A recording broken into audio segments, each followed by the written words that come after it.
Hello everyone. In this class, I'm going to explain you about the problem from the damped vibration. So the given problem is like this.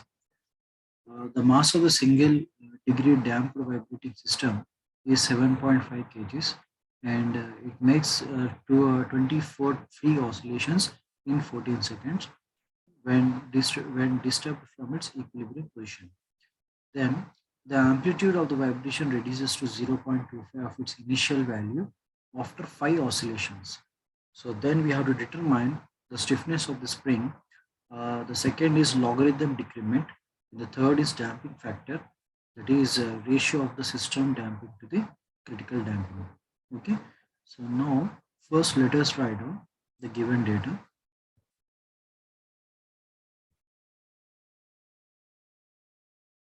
So the mass of single degree damped vibrating system is given as 7.5 kgs. That is, he has given mass m is equals to 7.5 kgs, and it makes a 24 free oscillations. Okay, that is, I can write this as number of cycles is equals to 24. And in how many seconds? In 24 seconds.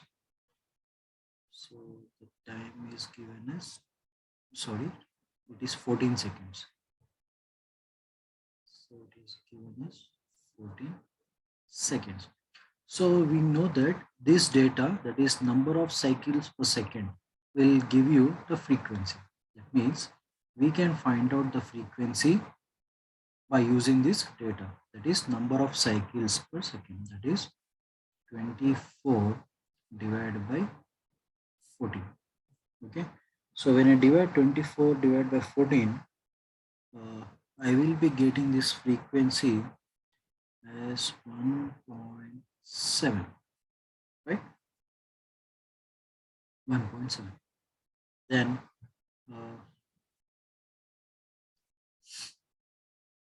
after this, he has given that the amplitude of vibration reduces to 0.25 of its initial value after the free oscillations. So what do you mean by this data? That is, the amplitude factor here is reducing.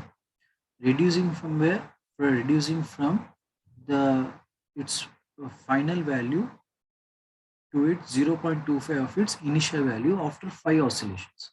Okay, that is,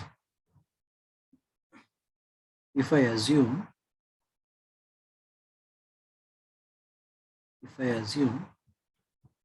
let x1 is equals to initial amplitude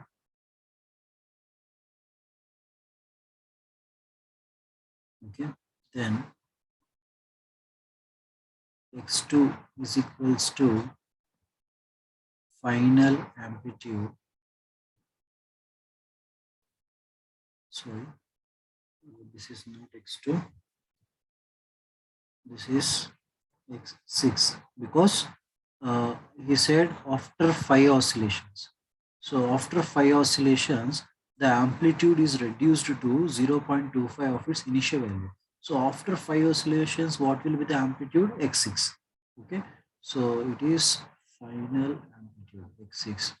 Okay. So that means this ratio, that is x1 by x6. Okay. It can be written as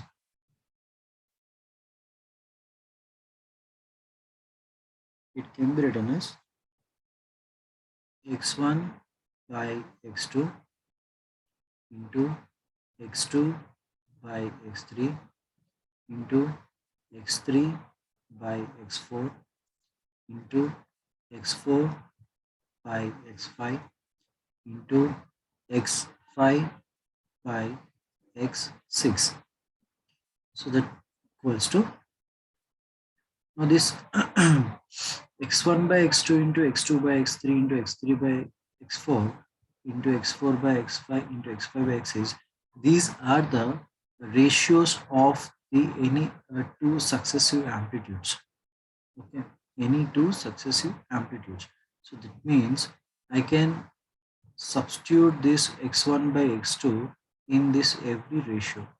So then this will become x1 by x2 whole to the power of x1 by x2 whole to the power of 5. That means in each ratio, if I substitute x1 by x2 here, x1 by x2 here, and x1 by x2 here, and x1 by x2 here, then this multiplication will become x1 by x2 whole to the power of 5. Then this implies x1 by x2 can be written as x1 by x6 whole to the power of 1 by 5. So I'm taking this power to this left hand side. So this will become x1 by x6 whole to the power of 5. So this is equal to, now this x1 by, now I can write this x6 as, what he said, x6 is equal to 0.25 of its initial amplitude, that is x1. Here it is given in the question. It is 0.25 of its initial value. That means I can write this as 0.25 into x1 whole to the power of 1 by 5. Okay. So now this will be equal to, this x1 and x1 will get cancelled. So what will I get? 1 by 0.25 whole to the power of 1 by 5. Okay. So that will give you the value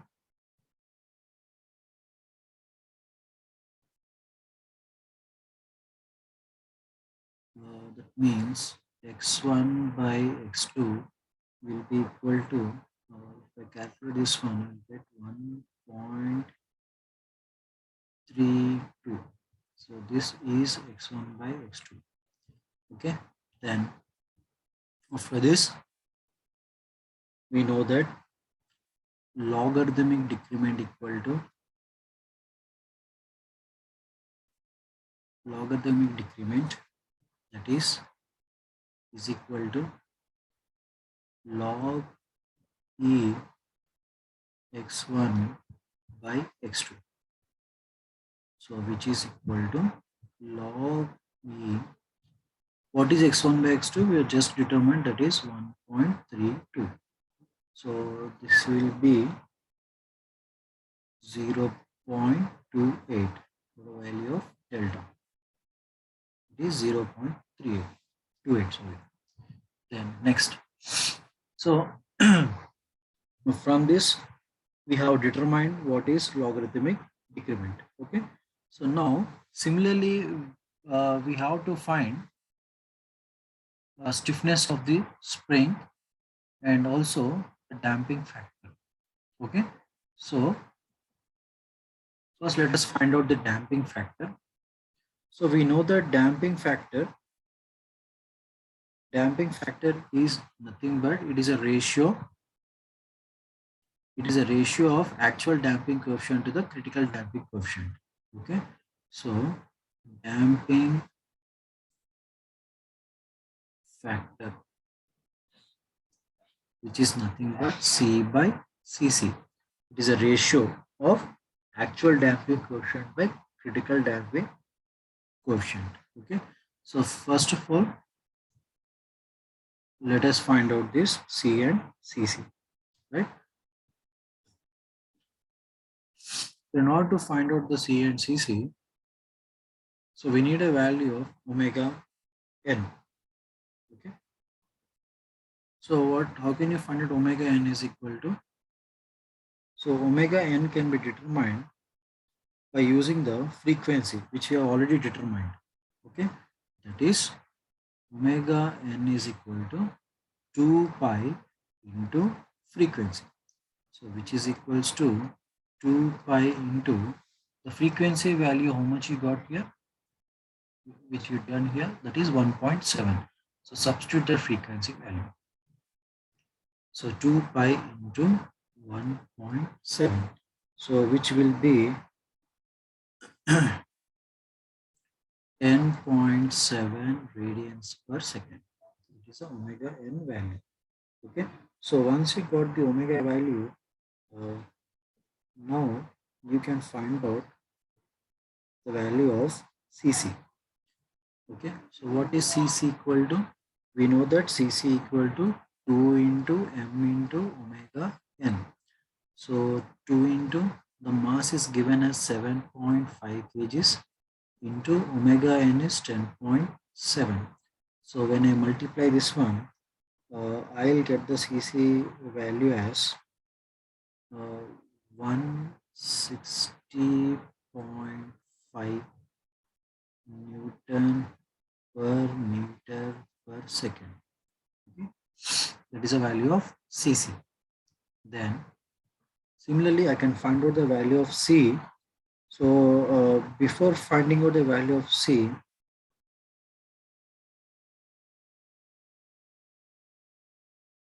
let us find out the damping factor value. I mean this.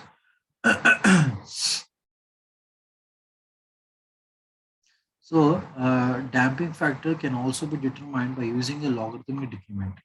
Okay, so logarithmic decrement is also equal to 2 pi into zeta, that is damping factor, divided by under root omega n square minus zeta square, that is equal to, so how much your logarithmic decrement here? It is 0.28, 2 pi into zeta omega n square is 10.7 square minus this zeta square. So from this, when I simplify this one, when I do squaring on both sides, so squaring on both sides, if I do, then I will get the value of this damping factor. Okay, so when I simplify that one, I will be getting the damping factor value as approximately equal to 0.476. 0.476. So that is a damping factor, right? So now let us find out what is stiffness. So stiffness is determined by using, we know that omega n is equals to under root s by m. So from this, I can find out the s when I take the square root out. So this will become omega n square by, omega n square into m. So omega n square is 10.7 square into 7.5. So when I calculate this one, 10.7 square into 7.5, the value of stiffness will be 860 Newton per meter, right? So this is how you have to solve the problem from this damped forced vibrations. So in the next class, we'll see the other problem. So I hope you have understood. Please like this video and subscribe for more videos. Thank you.